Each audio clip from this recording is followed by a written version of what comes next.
c'est vrai que am na tey soo gisee ñu ngi créer adresse par exemple je donne un exemple très simple adresse email yi .gouv yi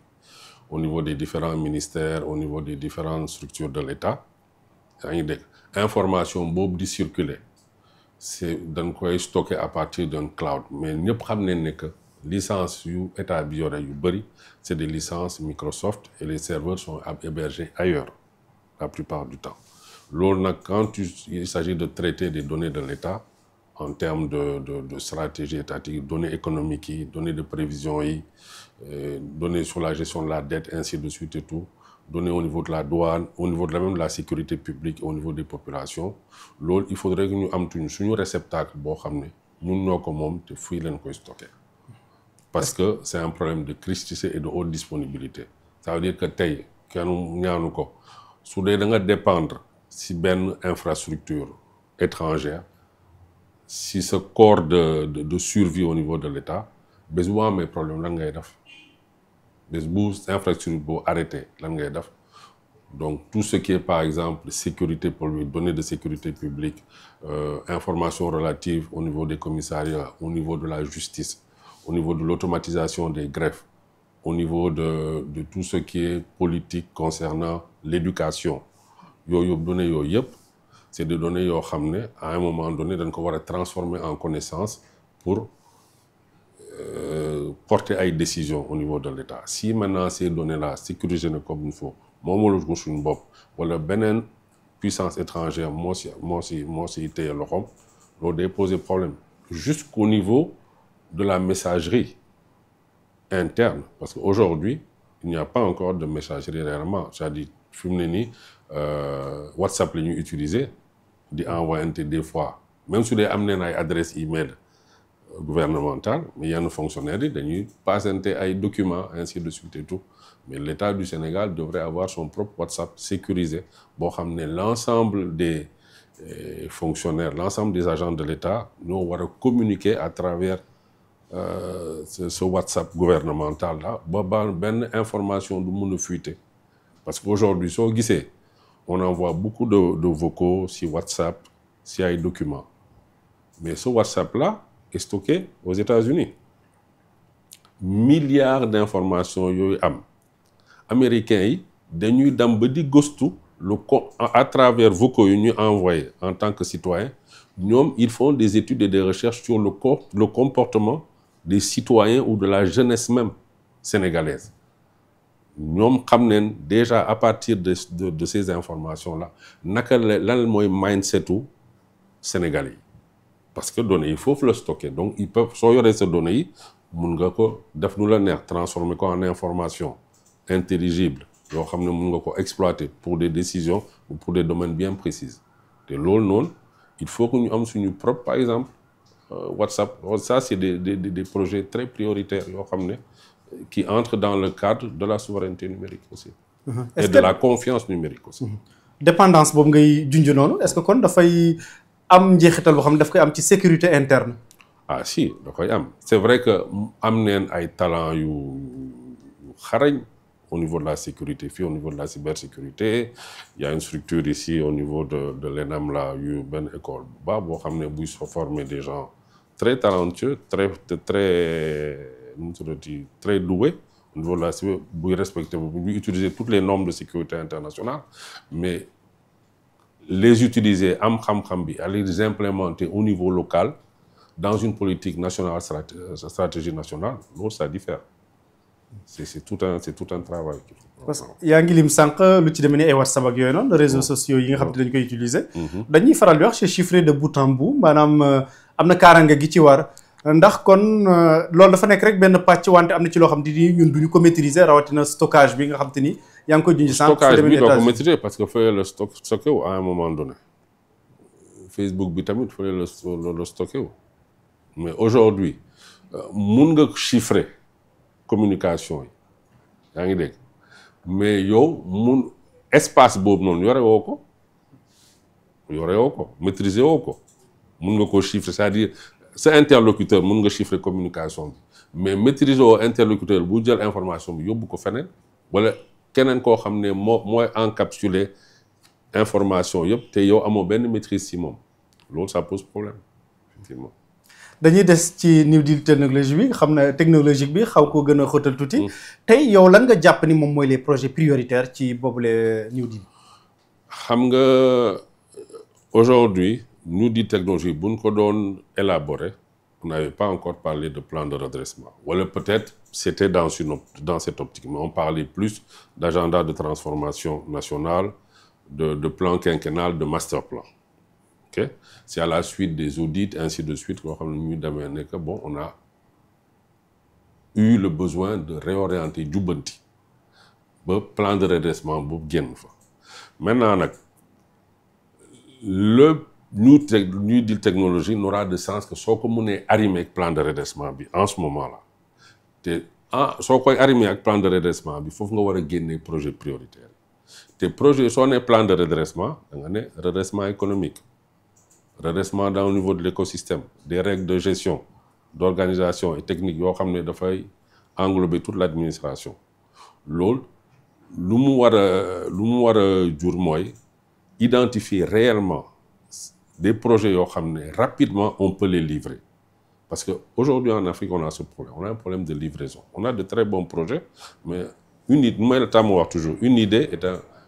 n'est pas un projet n'a de sens que s'il est opérationnalisé et s'il est bancable et qu'il y a un impact au niveau des politiques publiques donc projet yi bëri na mais aujourd'hui naka nga koy arrimer ak plan de redressement bi et ça touche l'administration te aujourd'hui administration bi sa première priorité c'est de gérer l'information qui entre et comment c'est traité pour les citoyens le plus simple parce que tey soo nekkee président de la République nga nekk ministre nga nekk directeur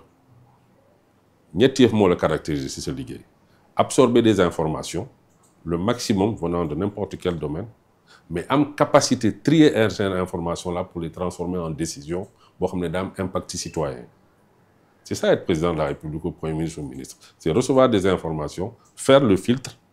décider quelle information va être transformée en décision pour mu am impact ci population yi et ça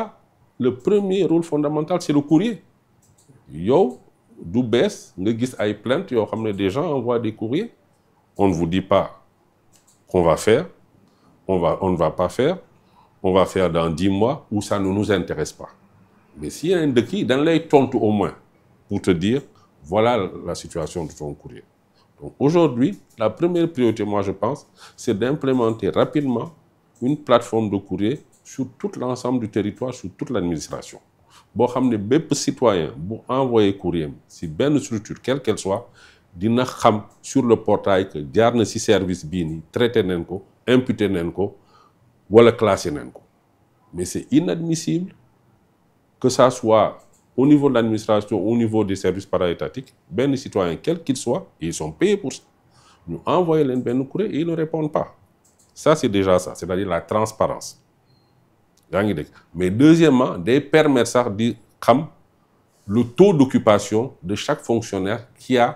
la responsabilité de la requête citoyenne c'est-à-dire que tey soo nekkee agent de l'État sur la semaine ñu jox le 30 courriers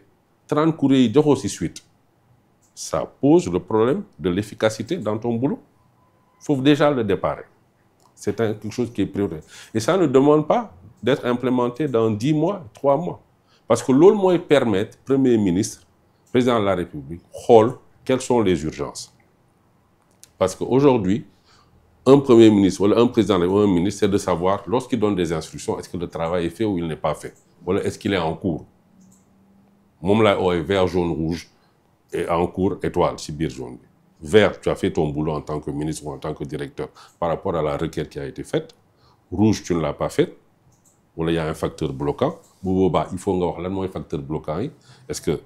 c'est financier est-ce que c'est juridique est-ce que c'est administratif wala est-ce que c'est social mais il faut nga wax ko ñu xam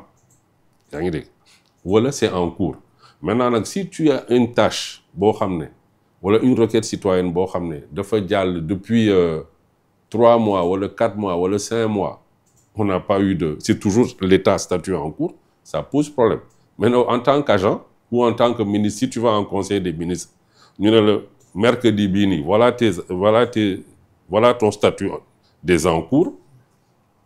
nga ñëwaat mercredi d'après bi si tu avais 10 éléments en statut en cours tu es à 15 ça veut dire qu'il y a pose problème ça veut dire que tu n'as rien élagué c'est aussi ça permet aussi de voir la performance de chacun loolu kese déjà c'est un projet je dis qui est totalement prioritaire et deuxièmement sur la méthodologie aujourd'hui on a besoin par rapport à l'urgence et le contexte très contraignant financier, de livrer des projets numériques rapidement. Pas de les livrer dans 10 ans, ni dans 10 mois. De les livrer sur le web year, sur 3 mois ou 6 mois. Il faut peut-être qu'on regarde la manière de penser, comment on opérationnalise nos projets. Est-ce qu'on crée une communauté comme ay ouvriers, comme au niveau agricole, comme on veut la souveraineté agricole. Il faut prendre beaucoup de mains pour nous donner si baby. Finalement, on a besoin des gens au niveau des ouvriers numériques. Ils sont capables, on a les talents, de livrer à temps. Pas dans 10 mois, pas dans 6 mois, entre 3 et 6 mois. Et de le livrer rapidement. Pour DAFCO, tu dois mettre en place ce qu'on appelle un référentiel d'interopérabilité des projets. Les projets Yang quand moi aussi beaucoup de soucis, comme nous avons appel à projet à l'épargne, tu fais cet appel à projet-là en train de la demande, quand moi nous livrer en 3 mois au moins un squelette de cette application. Si on a fait ce pitch, on te donne le marché. Parce qu'aujourd'hui, dans cette méthodologie, il y a beaucoup de salons, il y a beaucoup de séminaires, il y a beaucoup de manifestes qui sont écrits. Mais qu'est-ce qu'on a mis sur la table? Bon, si on crée un service numérique, ça a un impact si ça m'a mis que Maba ou c'est ça le débat, réellement. Et ça, il y a des priorités, il y a des projets prioritaires établis. Je parle du courrier. L'autre fois, à Milan, le ministre de la Communication a parlé de e-visa. C'est bien, mais il faut que ça soit livré à temps. Il faut nous respecter la scalabilité. Parce qu'aujourd'hui, faire une plateforme, c'est bien, mais on a 1 million, l'année dernière, on avait 1 800 000 touristes, ou à 2 millions qui sont venus au Sénégal. Donc, tu prends cette volumétrie de demandeurs, tu as 2 millions de e-visas à générer.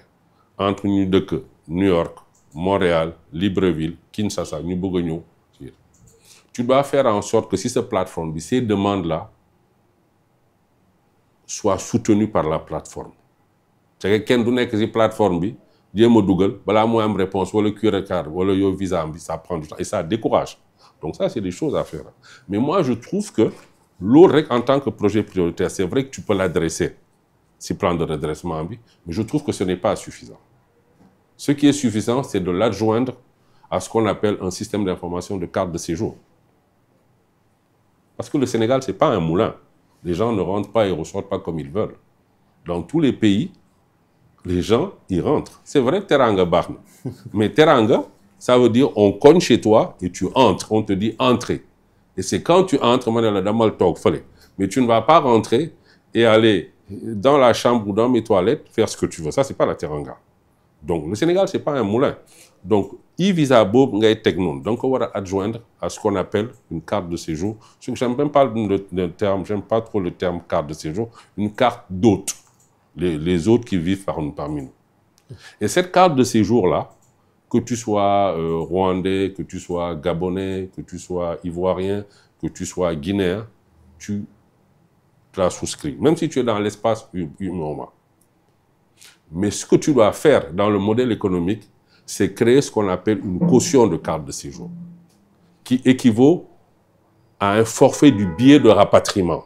quand ta carte de séjour n'est plus valable. Ça se fait dans les autres pays. Et ça, je te dis, en termes de revenus adressables sur le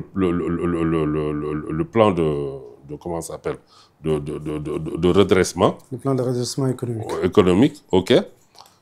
C'est 45 milliards. Au bas mot. C'est réglé comme du papier à musique. C'est 45 milliards qui rentrent dans les caisses de l'État que tu peux adresser directement comme des cautions à la caisse de dépôt. Pour bon échantillon, par exemple? Pour un échantillon de 2 millions de visiteurs,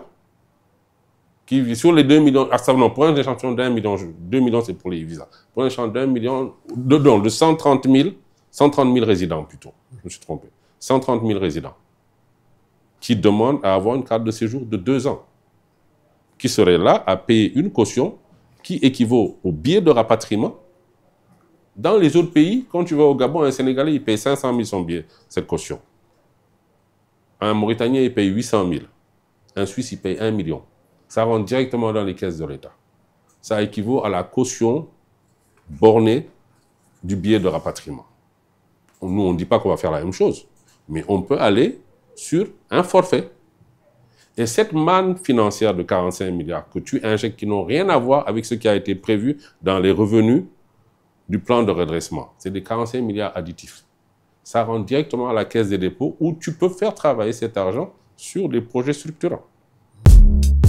Mously Immo Sénégal moo leen di indil saafara ci jafe-jafe bu ngeen am ci wàllum immobilier yow mi bëgg a jënd kër yow mi bëgg a tabax wala nga jaay sa terrain jokkool ak waa Mously Immo ku am sa kër bëgg ku la ko terrassel wala nga am sa tool bëgg ku la ko lotisel defal la ko ay terrain Mously Immo Sénégal daf leen koy jàppandal gunge leen ci anam gu mucc ayib ku am sa kër itam te nekkuloo ci biir réew mi bëgg ku la ko toppatool gérer la ko Mously Immo moo ci gën a gaaw gën ci wóor ku bëgg réfectionner tabax wala nga defar plan architecte mën nga jokkoo itam ak waa Mously Immo Sénégal mën ngeen leen a woo ci 77 887 25 13 77 887 25 13 Mously Immo indi saafara ngir jëndum kër tabax jaayum terrain terrasse ay tool wala lotissé ko defal leen ko ay terrain loolee lépp Mously Immo moo ci gën a gaaw man ngeen itam abonné ci seen chaîne YouTube Mously Immo Sénégal ngir am yeneeni xabaar yu gën a dëggu wala itam wàllum conseil ci wàllum immobilier fii ci biir réewum Sénégal